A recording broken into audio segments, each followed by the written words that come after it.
Psachim Dafaintet Amoud Aleph. Bonjour. Alors aujourd'hui, un daf quand même un mot plus facile. On va essayer de rappeler la Mishnah qu'on a vue hier. Si un Korban Pessah, on a fait la shrita, la viande est devenue tmea, mais le chelev, mais la graisse, est restée tahora.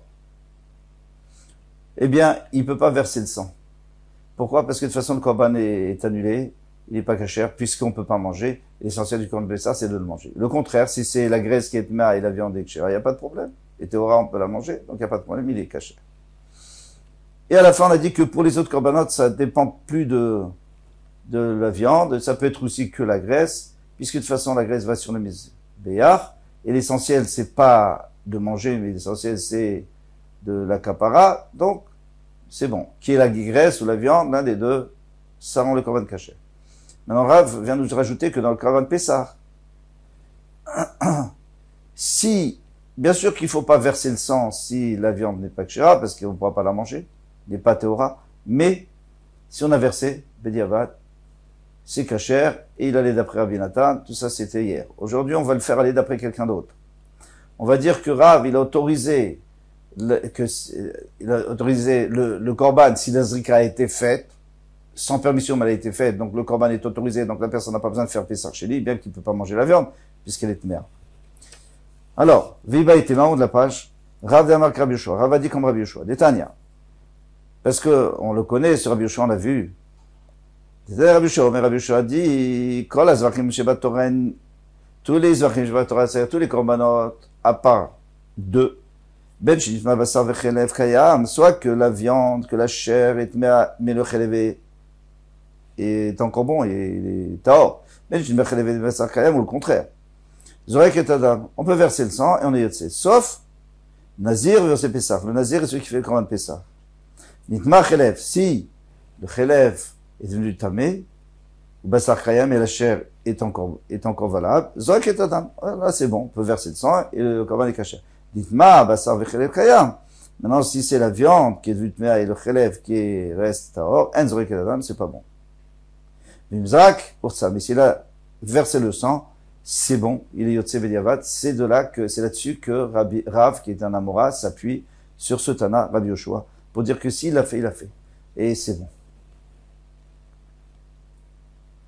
Voilà. Je m'arrête là pour expliquer. Parce qu'il faut comprendre cette braïta, hein. Qu'est-ce qu'il y a de spécial dans Nazir et Pessah? Alors, Korban Pessah, on a déjà dit que s'il n'y a pas de viande, on ne peut pas faire un Korban Pessah, parce que Korban Pessah, l'essentiel, c'est de pouvoir en manger. Comme c'est écrit dans le Passouk, mes fourrages. Le Nazir, c'est une autre raison. C'est que le Nazir, il a deux choses à faire avant d'avoir terminé avec son Korban. Il doit d'abord le mettre à cuire dans la casserole et en dessous jeter ses cheveux qu'il a coupés. Et si la bassar est tmea, on peut pas. Il n'y a pas d'avoda. Une deuxième chose qu'il doit faire, on doit prendre le zroa et le balancer. Donc si c'est tamé, c'est tamé. Non, lui, il faut que ça soit tahor. D'accord. On peut continuer. Dites-moi où à Baalim, Bémet. Maintenant, si les Baalim sont mémet, ils ont touché un mort. Alors, s'ils sont touchés un chéret, il n'y a pas de problème, ils vont au mikvé. On fait le korban. Et ce soir, donc ils vont au mikvé maintenant, et ce soir, ils seront théoris pour manger le korban. Mais maintenant, si tamémet, alors ça peut durer 7 jours. Ça dure 7 jours, ça dépend encore, il est devenu tamé. Lo izrok. On ne peut pas asperger le sang. Pourquoi? Parce qu'il ne pourra pas manger. Donc il est devenu tamé juste entre la shrita et la zrika, eh bien, il ne faut pas verser le sang. Vimzak l'oursa. Et s'il a aspergé le sang, eh bien, ça sert à rien, et lui doit faire Pessah Sheni. Bemugdashim. Enoken. Maintenant, les autres korbanot qui ne sont pas Nazir et Pessah, eh bien, c'est pas la même chose. Et comme on a dit dans la Mishnah, ça dépend. S'il y en a un qui est bon, s'il y en a un qui est tahor, par exemple, le bassa ou le chelev, eh bien, il n'y a pas de problème. On peut compter sur l'un ou l'autre, puisque de toute façon, il y a quoi apporter, il y a quoi manger, ou il y a quoi apporter. Sur le misber, il reste de la chair. Maintenant, mani d'après qui va cette Mishnah? Rabbi Yoshua, ça va certainement d'après Rabbi Yoshua. Tanya, parce qu'il y a une braïta qui dit Rabbi Yoshua Omer, Kol hazvachim shebat Torah, tous les zvachim de la Torah, shnishter même kazaïd bassa. S'il reste un kazaït de viande qu'on peut manger, au kazaït chélèv, ou même il n'y a pas de viande, mais il y a du chélèv qu'on peut apporter sur le misbeach, zorek et tadam, il peut asperger le sang. C'est ce qu'on a dit dans la Mishnah. Très bien. Kechatzi zaït bassa. Maintenant, s'il y a un demi-zaït, demi-olive de bassa, donc le volume d'une demi-olive, kechatzi zaït chélèv, et moitié de chélèv, en zorek et tadam, il ne peut pas asperger de sang. Pourquoi? Parce que ça sert absolument à rien. C'est rien. On peut pas associer du chélèv, parce que le chélèv c'est sur le misbeach, et le bassar c'est pour la personne. Alors, la personne a pas le droit de manger le chélèv, et le misbeach on peut pas mettre le bassar. Donc, il n'y a pas un kazaït au même endroit, et c'est pas bon. Et si c'est moins qu'un kazaït, ça s'appelle pas manger, ça s'appelle pas achila. Il y a achila pour le misbeach, il y a achila pour la personne, ça s'appelle pas achila, c'est pas caché. Zorek et adam, mais pardon. Ou beola, maintenant si c'est un holocauste, afilou, alors vous comprenez très bien, d'après ce qu'on a expliqué, afilou krasi zaïd bassa, même si c'est la moitié d'une olive de bassa, krasi zaïd chélèv, et moitié de chélèv, de graisse, zorek et adam, pourquoi? De toute façon tu apportes tout sur le misbeach, donc tu as ton kazaït sur le misbeach, c'est bien. Ou bemincha. Alors mincha c'est intéressant. Mincha c'est de la farine, qu'on apporte, parfois parfois elle est grillée, parfois elle est avec de l'huile tout simplement. Afalpi shikula kayemet, même si elle est entièrement Théora, lo izrok, on ne doit pas verser le sang. Demande à Gmara, mincha mayaviteme, qui parle de sang. J'apporte de la farine, un offrande de farine où il y a du sang. Amarafapa, mincha nesachim. On ne parle pas d'une offrande de mincha, c'est autre chose. Une offrande de mincha, il n'y a pas de sang. Il y a le kometz, ça on avait déjà parlé. Maintenant, ici on parle de mincha nesachim, comme il est écrit qu'avec chaque korban, ola, ou shlamim, mincha, soled, bachemen le mincha, il faut apporter de la fleur de farine pour mincha, et yayin, et nesachim, et du vin pour verser sur le misbeach, et la mincha aussi, on la brûle. Ça n'a aucun rapport avec ce qu'on disait d'une mincha qu'on apporte, avec ses kohanim qui le mangent, etc. Bon, là c'est une mincha qui est brûlée. Alors, c'est le kadata chamina, moi j'aurais pu croire, ça aurait pu monter à ton esprit, pourquoi j'apporte la mincha? Parce qu'il est écrit dans la Torah qu'avec le zévar, avec le korban, il faut apporter la mincha, donc ça fait partie du zévar. Non? Alors c'est très bien. Qui va de atia mikor zévar, qui gouffait des zévar d'amis, c'est comme si ça faisait partie, ça fait partie du korban. Donc s'il reste la farine, je peux asperger le sang, puisqu'il y a une partie qui reste, qu'on va mettre sur le misbeach, autant que le chélèv, pas moins que le chélèv. Comme Hashmalan, que non. Non, la farine, c'est pas bon. Ça s'appelle pas, ça fait pas partie du zévar, c'est en plus. Mais tu peux asperger le sang.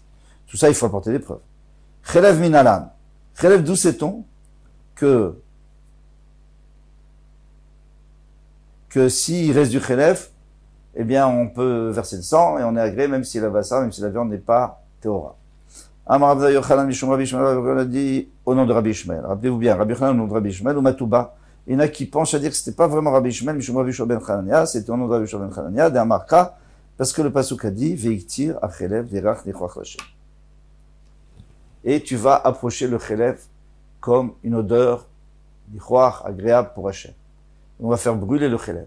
On parle pas de bassar ici, on voit que le chelev, en soi-même, c'est magnifique. Tu asperges le sang, et tu apportes le chelev, et voilà, c'est bon. Chelev afal pishen bassar. Donc, même s'il n'y a pas de viande, c'est pas grave. La viande est mère, c'est pas grave. Le chelev suffit. Et je kachan chelev. Super, j'ai trouvé que chelev, c'était moutar. On peut apporter le korban et kasher, mais s'il reste du chelev. Yoter et akavet de shaklayot. Maintenant, il y a des autres parties qu'on doit apporter sur le misbeach, à part le chelev. C'est une partie du kavet, et du foie, et shaklayot, et les deux reins. Et dans un keves, dans un agneau, il y a aussi la queue. Minalan, d'où sait-on? D'où sait-on? Nous, on n'a pas vu dans une braïta que c'était moutarou. Tu as vu une braïta, quelque chose? Alors, Gmara a dit, Milan, d'où sait-on? Alors, Gmara a dit, Echa Milan des Arkinan, dont on a vu dans une braïta ou dans une mishnah ou quelque chose, qu'on a le droit de verser le sang sur le misbeach. Il est katadé, puisqu'on a enseigné au bemincha, falpishikula kayemet, le izrok, et la mincha, même si elle est entièrement théora, il ne doit pas verser mincha ou delo. Donc je dis que la mincha, il ne doit pas se verser s'il reste du sang. La mincha, parce que ça n'a pas de rapport avec le korban. Aval, Yoteret Akaved, Ushtek, la Yotchapir d'Ami. Mais Yoteret Akaved, c'est-à-dire le surplus du foie, et c'est un endroit dans la bête, et les deux reins, Shapir d'Ami, c'est bon. D'accord, bravo. Donc tu as trouvé, tu as déduit du Mishnah. Et maintenant, Minalan, d'où la Mishnah a pris du Pasouk. C'est marrant parce que cette Gemara, elle marche tout le temps en deux étapes. D'abord, d'où tu sais, et après, d'où tu sais, d'où il savent. Rabbi Yochanan dit, en son nom. C'est ça que je lui ai dit de vous rappeler, parce qu'avant, il avait parlé au nom de Rabbi Ishmael, il y en a qui disent au nom de Rabbi Ishmael. Maintenant, il dit, moi je pense comme ça. Amarkra. Didé Amar, il a dit son nom, Amarkra, le Pasouk a dit, qu'il faut une odeur agréable pour Hachem. Kol shatama tout ce que tu peux monter pour faire une bonne odeur. C'est quoi? Tout, même les reins et tout, ça fait une bonne odeur. V'itzach le mirtav chelev. Alors maintenant, pourquoi tu as besoin d'écrire chelev? V'itzach le mirtav erachnichoar. Pourquoi le pasuk il a besoin de nous dire que le chelev, c'est bon, ça suffit pour que le korban soit agréé, et aussi que le reste, tout ce qui fait une bonne odeur. Et avec ça, vous comprendrez pourquoi le mincha, non. Parce que le mincha aussi peut faire une bonne odeur, si on le met sur le misbéa. Il faut le mettre. Dit qu'Adavachamana, parce que si la Torah avait dit chelev, seulement la graisseava mina chelevin, j'aurais pu croire, ok, la graisse, oui. Yoteret akaved veshtek layotlo, mais ça c'est particulier, ça, on n'a pas vu que c'était suffisant. La Torah nous a dit pour une odeur agréable pour Hachem. Mais la Torah nous avait dit seulement avant, j'aurais pu croire le chelev, le yoteret akaved, le alia, la mincha aussi. Même la mincha, c'est pour ça que la Torah écrit chelev, c'est pour vous dire attention, pas tout. Tout ce qui ressemble à chelev. C'est-à-dire les reins, tout ça, ça ressemble à chelev, c'est de la viande, c'est un genre de chair. Mais la mincha, non. Matnitin, dans les nouvelles Mishnah. Nitma Kaal Orubon. Si la majorité de l'Assemblée d'Israël était Tmea, ou alors le Rov. Rov, c'est Kekul. On a un principe que le Rov, la majorité, c'est comme tout. Comme si c'était tout entier. Donc à ce moment-là, on a le droit de faire le Korban Pessah Rishon, Betouma. Parce que on a un principe que lorsque le Rov est tamé, ou lorsque les Israël sont Tmeim, eh bien, ça repousse la Touma et on peut faire le Korban Pessah. Alors si les Kohanim eux-mêmes étaient Tmeim. Alors ici, il faut voir est-ce que c'était le Rov des Kohanim ou alors tous les Kohanim. A priori, c'est tous les Kohanim. Parce que si c'est le Rov, alors on peut demander à ceux qui sont théorim de nous faire le Korban Pessah. Il n'y a pas de problème. Par contre, le Rambam lui dit que même s'il y a un Rov, ils sont quand même, on fait quand même pas le Korban Pessah. Pourquoi? Nous dit le Kilot Yaakov, parce que, pour expliquer le Rambam, c'est parce que eux aussi ils ont une obligation. Donc s'ils peuvent pas accomplir leur obligation de travailler au Beth Amikdash puisqu'ils sont le Rov sont Tmeim, alors on peut pas dire à la minorité, venez, c'est vous les responsables. Il faut laisser tout le monde, donc on fait Betouma. Donc on fait le Korban, même si on est tamé. Ve'akal théorim, et que l'assemblée était théorim, mais les Kohanim étaient Tmeim. Yasu Betouma. Nitma miutkal. Maintenant, si c'est miutakal, si c'est la minorité du peuple juif qui est tamé, à théorim aussi métarishon. Alors, ça, c'est comme écrit dans le Pasuk. Il est écrit que tout le monde fait le Pessah Rishon, ceux qui sont théorim. Vatmim aussi etacheni. Les Tmeim, ils font le deuxième Pessah Sheni. Comme il y a écrit, Ish qui est tamé, Nefesh Adam, alors il fera le deuxième Pessah. Ici, on parle d'un miout, d'une minorité du clan d'Israël. Tanoura Banan. Nous mettons en scénario Rishoyu Israël Tmeim ve Kohanim ou Klei Sharet Théorim. Si les Bnei Israël étaient Tmeim, mais les Kohanim et les Klei Sharet, les écouteaux, tout ça était Théorim. O Shayu Israël Théorim ve Kohanim ou Klei Sharet Tmeim. Alors les Bnei Israël étaient Théorim. Mais les Kohanim, alors c'est une marloquette, c'est le Rov ou pas tout le monde, les Klei Sharet, et les couteaux, les aspersoirs et tout ce qu'il fallait utiliser. Tmeim. Filou Israël ve Kohanim Théorim, mais même si les Bnei Israël et les Kohanim sont Théorim, ou que les Sharet Tmeim, mais les ustensiles sont Tmeim, Yasu Betouma, eh bien on fait le Korban Pessah Betouma. Alors tout le monde est Tahor, et pourtant, on va faire le Korban Pessah Betouma, et on va le manger Betouma, et ça c'est vraiment une exception, parce que normalement, Celui qui mange Betouma, il est chayav karet. Shen korban tzibur chalouk. Il dit, mais alors pourquoi on fait ça? Parce qu'on peut pas dire à ceux qui sont théorim, s'il y en a qui sont théorim, il y en a qui sont tméim, on peut pas dire à ceux qui sont théorim, faites. On va toujours d'après le rov, d'après la majorité. Mais on aurait pu dire, ceux qui sont théorim, faites taor, et ceux qui sont tméim, faites tamé. La Gemara nous dit, non. En korban tzibur chalouk. On va voir ce principe, on va le revoir. C'est un korban tzibur. Tzibur ne peut pas être fait de deux manières différentes. Les tmeim tamé, les théorim taor. Pourquoi? Parce que les théorim, ils vont donner une très mauvaise impression aux tmeim. Ils vont leur donner l'impression qu'ils sont en train de transgresser un issour de la Torah, de chayav karet, on a dit. Ici, ils ont droit, puisque c'est une majorité. Alors, on veut pas qu'il y ait cette mauvaise ambiance. Et alors, tout le monde fait Betouma, et puis c'est tout.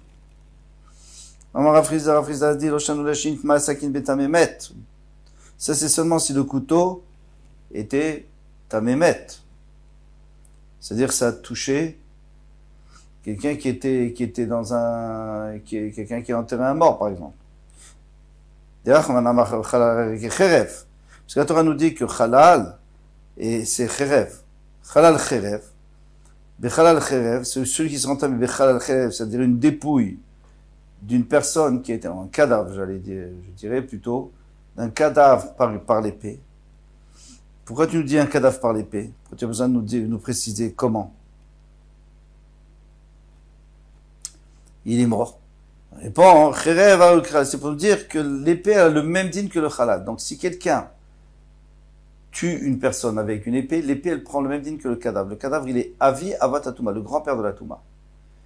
Maintenant, si cette épée ou ce mort a été touché par un homme, l'homme devient Avatouma, le père de la Touma. Alors, si le Avatouma touche un couteau, eh bien, puisque le couteau est en métal, donc le couteau va devenir Avatouma, bien que normalement il devrait être Rishon, puisque ça descend toujours. Bien que la personne est Avatouma, il a touché le couteau il est encore une fois Avatouma. Et alors, si le couteau est Avatouma, donc celui qui va prendre le couteau pour faire la shrita, il va devenir Rishon. Il va devenir Tamé, donc c'est un problème. Aval nitma sakin betumat sheretz. Mais si le couteau était Tamé, seulement par la Touma Nasha, il a touché un sheretz. On a touché un sheretz avec ce couteau. Donc le couteau est devenu Rishon. Et puisqu'il est devenu Rishon, il rend pas Tamé la personne qui va l'utiliser. Des bassar ou des metamialé. C'est vrai que le couteau va rendre tamé la viande, la chair du korban, parce que le rishon peut rendre chéni dans la nourriture. Mais les gavra l'ont metamialé. Mais l'homme, ils veulent pas rendre tamé. Théorim avid. Donc, dans ce cas-là, on permet à ceux qui sont théorim de faire le korban pessar, tméim lo avid. Et ceux qui sont tméim, ils font pas, et ils font un pessar chéni. Pourquoi? Mutav yochal betumat basar belav. Il vaut mieux qu'on mange de la viande qui est tméa, parce que finalement elle est chénie, la tomate, puisqu'elle a touché le couteau qui est rishon. Il vaut mieux manger ça, et c'est qu'un lave, c'est pas un issour karet. Val yochal basar betumat agouf shu bekaret. Mais pas manger la viande du korban avec une tumat agouf, c'est-à-dire que nous-mêmes on est tamé, et à ce moment-là il y a un chiyuv karet. Donc qu'est-ce qu'il vient nous dire ici? Il vient nous dire que si les ustensiles sont tamémet, alors de toute façon, on peut plus rien faire maintenant. Celui qui va les toucher, il va devenir tamé, et lui va manger le korban pessar. Alors, Touma, outra betsibour, on a permis, puisque c'est tsibour, puisque c'est la majorité. Mais si le couteau, il est seulement rishon, donc il peut pas rendre tamé celui qui va faire la shrita. Et tous les ustensiles de Beth Amikdash qui sont riches, ils ne pourront pas rendre tamé. Ils pourront rendre tamé seulement le korban. Alors, il vaut mieux qu'on mange un korban tamé, que c'est un issour lave, plutôt que de laisser les personnes qui sont tméim dire, de toute façon, maintenant, la majorité est tamé, donc on peut faire Betouma. Non, parce que celui qui est tamé, s'il mange, eh bien, s'il mange le korban pessar, à ce moment-là, il est chayav karet. Sauf si on a permis, outra betsibour. Et c'est ça le problème, c'est est-ce que outra betsibour ou pas, puisque là, en ce moment, le rôle des gens sont théorim. c'est seulement les couteaux qui sont mis. Donc, on va pas prendre le risque de laisser les gens qui sont mis manger et le korban, et c'est seulement le korban qui va être tamé, mais pas les gens. Alma kasava Rav Chizda tuma truya betzibur. Donc on est obligé de dire que Rav Chizda pense que la touma a été repoussée dans le Tzibour. Alors on sait que c'est une grande marloquette, et la lacha c'est comme ça. Trouma de chuya betzibur. Est-ce que la touma de chuya betzibur, elle a été repoussée? Parce que quand on dit qu'elle a été repoussée, c'est-à-dire que on a permis difficilement, puisque la majorité des gens sont mis, on a permis difficilement de faire le korban betouma, korban pisa betouma. Ou alors outra betzibur. Outra, c'est-à-dire que ça a été totalement permis. Si tu dis que c'est totalement permis, alors laisse tout le monde. Même ceux qui sont tmeïm complètement, même ceux qui sont à moitié tmeïm, qui sont kurishon, laisse tout le monde. Même si c'est la viande qui est tméa, laisse tout le monde. Puisque de toute façon c'est mouta. Et si tu dis trouya, alors il faut éviter, il faut faire le minimum. C'est quoi le minimum? C'est que on va utiliser les couteaux qui sont rishon, et la viande sera tméa, mais les gens ne seront pas tméim.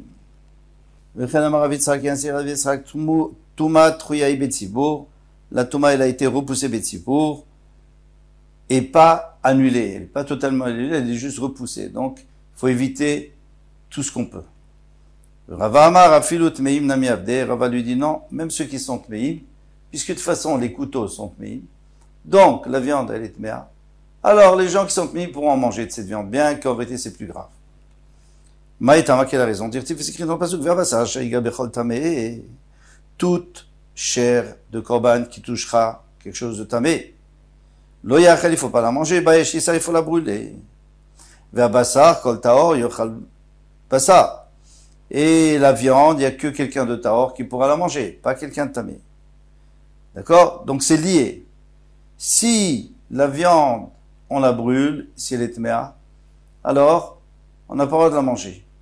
Mais si on va voir que la viande on la mange même quand elle est tméa, on va voir ça tout de suite dans la Gemara, donc celui qui est tamé, il peut aussi la manger. Tout endroit où on ne respecte pas ce din, que la viande tméa, on la mange pas. Alors, on ne respecte pas non plus le din que celui qui est taor, il peut manger de la viande et pas celui qui est tamé. Mais si on est dans un cas de figure où pardon, celui qui est le bassar asher gabekol tamé, la viande qui a été touchée par quelque chose de tamé lo yachel, il faut pas la manger. Alors là, je comprends que celui qui est tamé, il a pas le droit de manger parce qu'il n'y a que le taor qui a le droit de manger cette viande. En tout cas, dans notre cas, à nous, il a le droit de manger, celui qui est tamé, il a le droit de faire le korban pessah, comme ça a été permis. Itmar, il a été au Beth Midrash. Reshayu Israël Mertza Teorim. On va laisser ça pour demain parce que c'est un nouveau sujet. À demain, Bezrat Hashem Kol Tov.